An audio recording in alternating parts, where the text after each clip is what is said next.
Bye request की option अब खत्म हो चुकी है और ब्रीफ की ऑप्शन जब से आई है एसईओ स्ट्रेटजी चेंज हो चुकी है। आज की इस वीडियो में मैं एसईओ स्ट्रेटजी के ऊपर मैं आपको वो फैक्टर्स बताने वाला हूं कि जिनकी वजह से आप ब्रीफ की ऑप्शन से ऑर्डर्स ले सकते हैं। कल की वीडियो में आपको मैंने बताया कि ब्रीफ एक्चुअली होती क्या है, उसके ऊपर आप अपनी गिग्स को कैसे ऑप्टिमाइज कर सकते हैं। लेकिन आप में से बहुत सारे लोग गेट ब्रीफ के ऑप्शन में प्राइस जो आप सेट करते हैं उसके और अपने गिग की जो प्राइसेस हैं उसमें आप कंफ्यूज कर जाते हैं। कल की वीडियो जब मैंने शेयर की, आपने वीडियो में कहा है कि गेट ब्रीफ में आप जो है वो मिनिमम $10 की प्राइस मेंशन करें, लेकिन हमारी गिग्स के ऊपर $5 हैं। तो बताना ये चाहूंगा कि $5 की जो गिग की प्राइस है वो अलग है, गेट ब्रीफ की जो ऑप्शन है वो मिनिमम $10 है, ये अलग है। तो आज के इस वीडियो में प्रैक्टिकली इन्हीं चीज़ों को डिस्कस करने वाले हैं। तो आगे बढ़ने से पहले अगर आप लोग चैनल पर नए हैं तो चैनल को जरूर सब्सक्राइब कीजिएगा और बेल आइकन को प्रेस करके इस वीडियो को जरूर लाइक कीजिएगा। अस्सलाम वालेकुम व्यूअर्स, मैं हूं सलीम रजा हैकल। आप तमाम व्यूअर्स को डिजिटल हैकल यूट्यूब चैनल के ऊपर वेलकम करता हूं।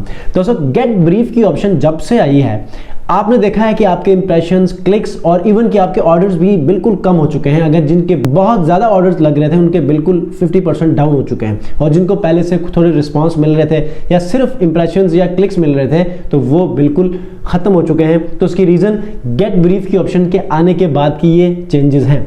अब आपने ये याद रखना है कि पहले ये होता था कि हम दो तरीकों से ऑर्डर ले सकते थे, जिसमें जब बायर रिक्वेस्ट का फॉर्म सबमिट करता था तो वो आपके पास बायर रिक्वेस्ट वाले टैब में या उस पेज के ऊपर विजिबल होते थे, और उसके साथ साथ या बायर क्या करता था कि आपको सर्च बार में जाकर सर्च करता था, जिनके गिग्स उन्हें पसंद आए वो उनको सेलेक्ट करके उनके बारे में कुछ थोड़ी सी रिसर्च करके उनको कांटेक्ट करता था और यूं ऑर्डर प्लेस करता था। अब क्या हो रहा है, अब सेलर एंड से बायर रिक्वेस्ट की सबमिशन वाला काम रोक दिया है, और यहां पर अब क्या हो गया है कि बायर को ही ये सारी चीजें हैंड ओवर कर दी गई हैं कि आपने ही फॉर्म फिल करना है।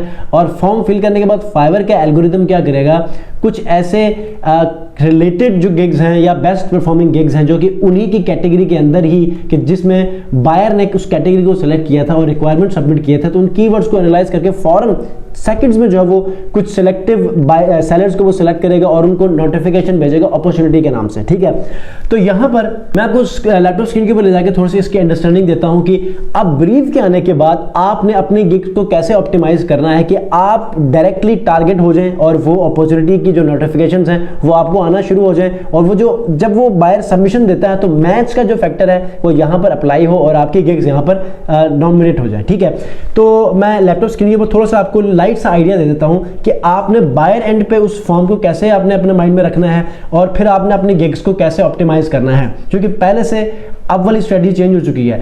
बायर जब सर्च बार में जाके सर्च करता है, गिग्स को सिलेक्ट करता है, ये वाली स्ट्रेटजी तो बिल्कुल अपनी जगह पे वैसे ही है जैसे कि पहले थी, लेकिन अब जब बायर रिक्वेस्ट सबमिशन होती है वहां पर जो रैंकिंग स्ट्रेटजी ये अब चेंज हो चुकी है।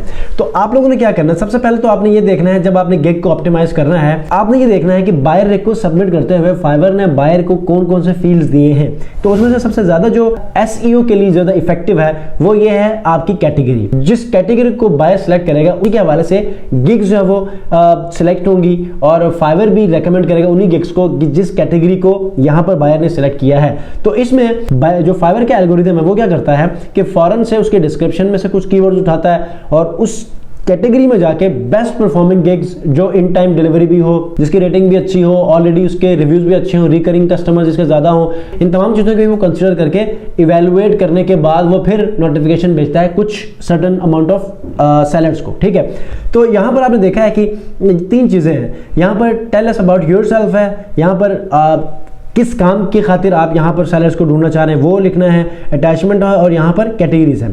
लेकिन यहाँ पर सबसे ज़्यादा कंफ्यूजिंग बात यह है कि जब आप गिग्स में आते हैं तो आपके गिग्स के स्टैट्स के ऊपर जो गेट ब्रीफ के जो यहाँ पर अमाउंट है, यहाँ पर आप लोग कंफ्यूज हो जाते हैं। आपने इसको मिनिमम 10 रखना है। गिग्स में आप मिनिमम 5 रख सकते हैं, लेकिन जो बायर सर्च करके आएगा वहां पर अगर उसे मिनिमम रेट 5 चाहिए होगा तो वहां पर आप रैंक कर रहे होंगे। लेकिन अगर बायर ब्रीफ की मदद से आएगा, बायर अगर मैच की मदद से आपके पास नोटिफिकेशन सूरत में लैंड करेगा, तो यहां पर जो रिकमेंडेशन जाएगी वो मिनिमम 10 से ऊपर जाएगी। ठीक है, $5 रेट जिन्होंने सेट किया है उन तक नहीं जाएगी, बल्कि जिन्होंने 10 किया है उससे ऊपर वाले लोगों को ये ब्रीफ जाएगी। अगर मिसाल किसी ने 20 किया मिनिमम तो वो 20 से कम वालों को नहीं जाएगी, बल्कि 20 से ऊपर वालों को चली जाएगी ब्रीफ की रिक्वेस्ट। ठीक है, तो इस तरह ये वाली सेटिंग आप कर लीजिए। और ये जो फॉर्म है बायर एंड पे, बायर रिक्वेस्ट के सबमिशन के लिए जो ब्रीफ की सूरत में है, ठीक है, इनके फील्ड्स को मद्देनजर रखते हुए अगर आप अपनी गिग्स को ऑप्टिमाइज करेंगे तो यकीनन आप यहां पर बहुत जल्द ऑर्डर लेना शुरू करेंगे। एक और चीज, जब बायर सर्च करता है ना, ये देखें, ये जो फॉर्म के अंदर ये जो कैटेगरी है ना, ये वाली कैटेगरी, ठीक है, अब इस कैटेगरी को अगर मैं देखूं तो यहां पर आप मैं छोटी सी मिसाल दे देता हूं।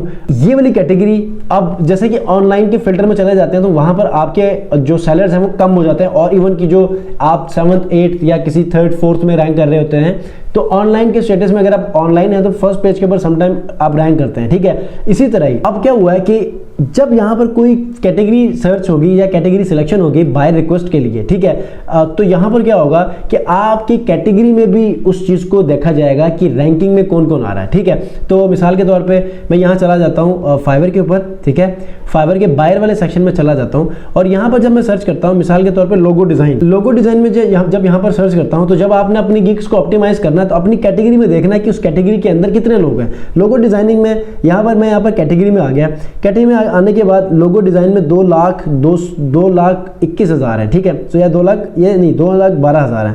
अब 2,12,000 में ये टोटल है। ठीक है, अब इनमें ऑनलाइन सेलर्स को अगर हम लोग देख लें तो यहां पर ये चीज देखी जाती है। ठीक है, ये देखें 7,430।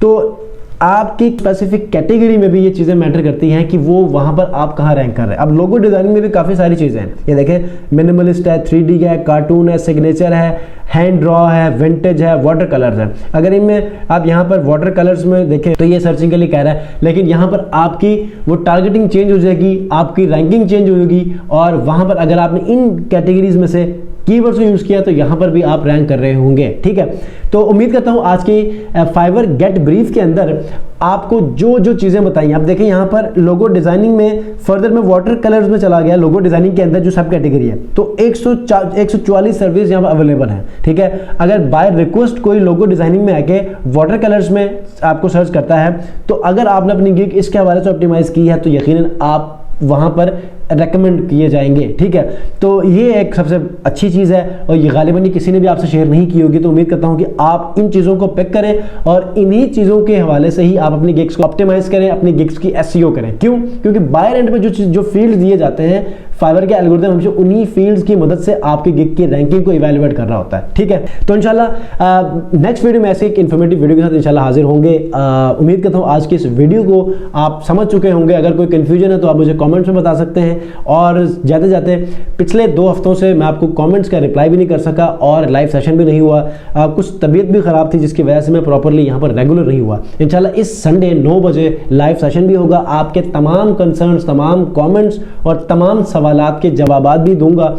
तो आप लोगों ने 9 बजे मेक श्योर कि आप लोगों ने मेरे साथ लाइव प्रोग्राम में हाजिरी देनी है, ताकि हम उस सेशन के अंदर तमाम के तमाम इश्यूज को हम लोग वहां पर आंसर कर सकें। मिलते हैं नेक्स्ट वीडियो में इंशाल्लाह। अपना बहुत ख्याल रखिए। अल्लाह हाफिज।